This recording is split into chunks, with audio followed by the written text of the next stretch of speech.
Welcome to Fantasy Legends. My name's Scott, and today I thought we'd try something a little different on the channel. We're looking at one of the articles from The Gamer.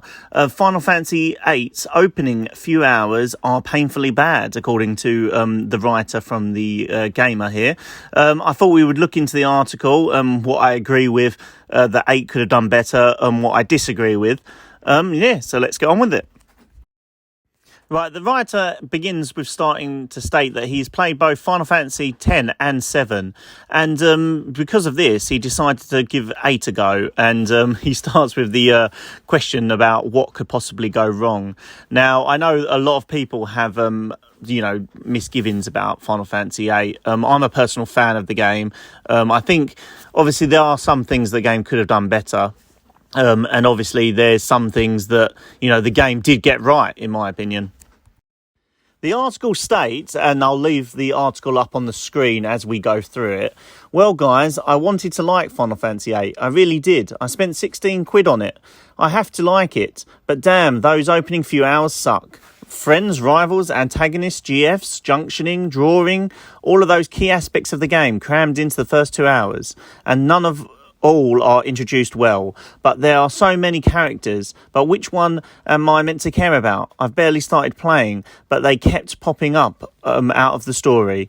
What's the story even going to be about? What are the themes? What are the driving forces? Now, for me, I think that the game was actually introduced in a way that you got to see the garden. You even get a tour if you go around with Selfie. So I don't really think that it's fair to say that things are just pushed onto you. There is a whole introduction. And if I'm honest, the game sort of encourages self-discovery. You can go around, you can walk around garden, see the different sections. There are some sections locked off to you at the beginning of the game. But however, the ones you can go into, you can look around, you can see for yourself, you can talk to characters. To be honest, this game is about self-discovery rather than what it actually tells you. And I think that the writer of this article missed that. Now, where I completely agree with the article in this paragraph is the fact that the junctioning system was a mess in terms of your tutorial. It does not explain enough. It's sort of boring, so people disengage. I don't know what you guys were like, but when I was younger, I totally, the first playthrough, I totally ignored a lot of the junctioning until I realised, you need to use it in the game, just because the tutorial was so boring. It's completely separate. You just have it, come up on your screen, and it's just not very well thought out. I'd like to know what you guys think, so let me know in the comments. Moving on to the second paragraph of the article, I'll just quickly read it and then give my thoughts. It says, obviously, if I keep playing, I'll get the answers to my questions. I get junctioning now, and I'm getting there with the GFs, but it's an absolute failure of an opening. If it doesn't get the basic facts to you for the get-go, or at the very least give you a reason to care, I've played plenty of RPGs that are more complex than Final Fantasy VIII, but both in combat and in narrative. But your introduction and the ways it is explained are much easier to digest in those games. The writer goes on to say, as you can see on the screen, that he uses Final Fantasy VII as an example opening where you jump down from the train and, you're straight into the action, Cloud's there, you're trying to blow up the reactor. And I loved the opening of 7. He does explain that Final Fantasy VII's opening does communicate the game without explaining it to you more in a subtle way than Final Fantasy VIII does, which I do agree with in this part of the article. However, I do disagree with the beginning, which he's saying that basically Final Fantasy VII's opening's better because it's all about action and, oh wow, you're blowing up a reactor, which is exciting, don't get me wrong. But I find that Final Fantasy VIII's opening is still interesting. You're in a garden, you're a warrior, you're a fighter. I've always loved that sort of narrative where you're in a school of elites. I really found it interesting that there was different weapon experts in the garden. You had the card game. You could go to the training room right near the beginning of the game.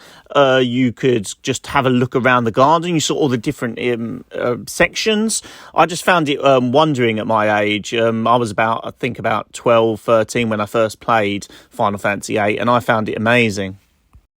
Again, however, what I would say is that with Final Fantasy VIII, with the opening even, and the fact that you've got the monitors and everything, you've got to actually read a lot of information from the game itself to get into the story and to the background. It's not told to you. So where I do agree with him is that Final Fantasy VII, in a way, shows you rather than tells you, whereas Final Fantasy VIII is opposite to that, and it's just a different way of narrative, but I can see where some people will prefer the Final Fantasy VII method over the Final Fantasy VIII.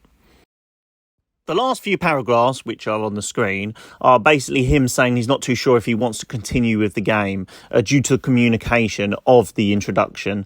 And I can sort of see where he's coming from in terms of the tutorials and how you actually play the game. However, the story-wise, I can't really get on board with this one due to the fact that I actually think it's a really interesting story, that the fact that your kids being trained as, fighters to fight in contracts. I found that really interesting.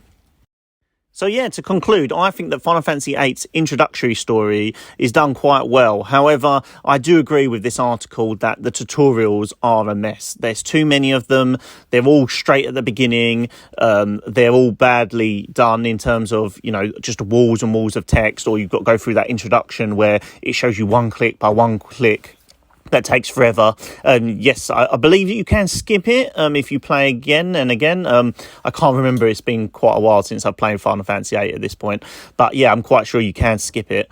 But yeah, I do see where he means that it can be a bit much for new players where there's just loads and loads. However, for a veteran of the series, a lot of the ideas in the games are quite similar anyway, Potions are potions. Yeah, there's always new ideas, and Final Fantasy VIII is a sort of a wild card in that respect, where a lot of the different mechanics of the game are completely different to the rest of the series, so you do have to keep an eye on that one. So yeah, I would love to know everyone else's opinions on this article and what they think of Final Fantasy VIII's opening. Please let me know in the comment section down below. Please remember to like and subscribe to the channel if you haven't already. Thank you for listening.